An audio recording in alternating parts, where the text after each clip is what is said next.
Halo Sobat Lifestyle One, saya Dr. Dewi Diastuti, spesialis penyakit dalam, akan membahas tentang kanker kelenjar getah bening.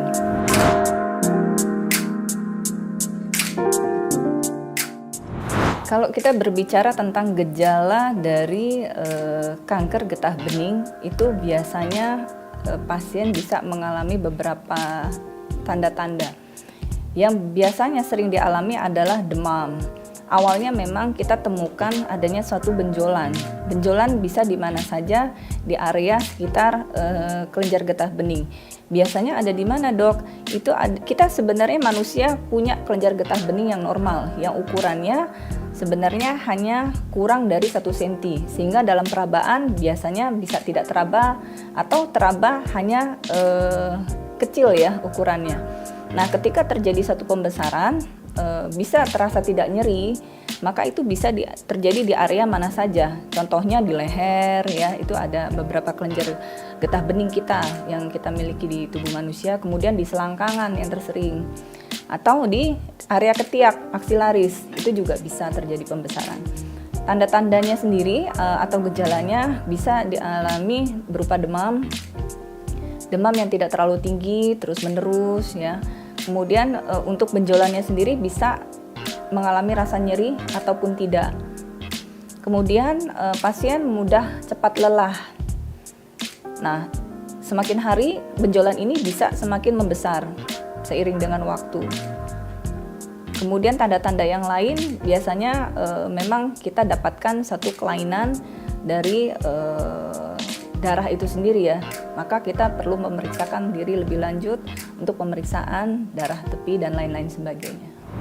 Untuk satu kondisi tertentu, jika ukurannya semakin besar, ada beberapa tanda sebenarnya,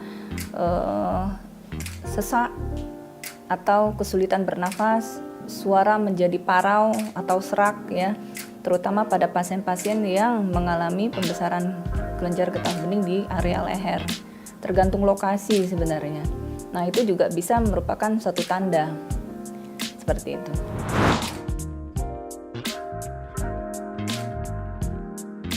Yang membedakan antara kanker kelenjar getah bening dengan kanker tiroid itu sebenarnya kita bisa menilai dari lokasinya dulu ya. Kalau tiroid itu dia di posisinya di tengah, maka gambaran klinisnya adalah kadangkala yaitu tadi suara parau ya, serak karena adanya satu gangguan pita suara.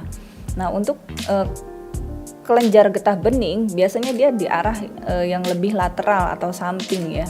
Bisa juga terjadi suara yang serak atau parau itu tergantung dari sampai organ mana dia menyerang. Contohnya apakah memang pita suaranya itu sendiri terkena atau tidak. Itu saja yang membedakan.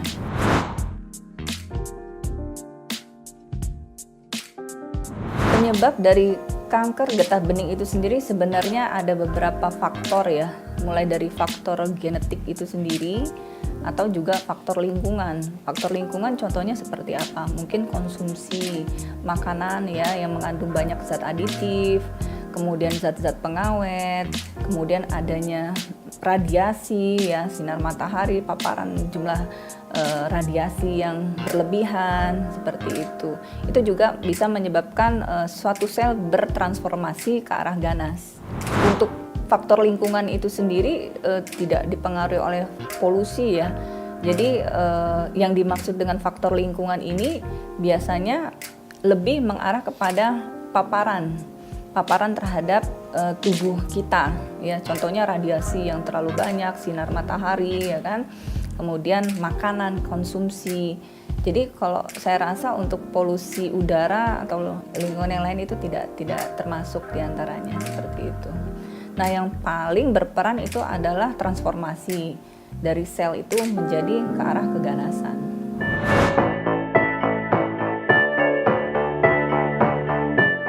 Cara mengatasi kanker getah bening dari segi medis memang ada beberapa. Yang paling utama adalah apakah memang pasien tersebut kita tentukan dulu stagingnya atau stadiumnya. dengan dilakukan pemeriksaan yaitu berupa biopsi ya dari benjolan itu sendiri. Setelah dilakukan biopsi, kemudian kita tentukan jenis selnya, apakah termasuk Hodgkin lymphoma ataupun non-Hodgkin lymphoma, maka kita bisa menentukan arah pengobatannya.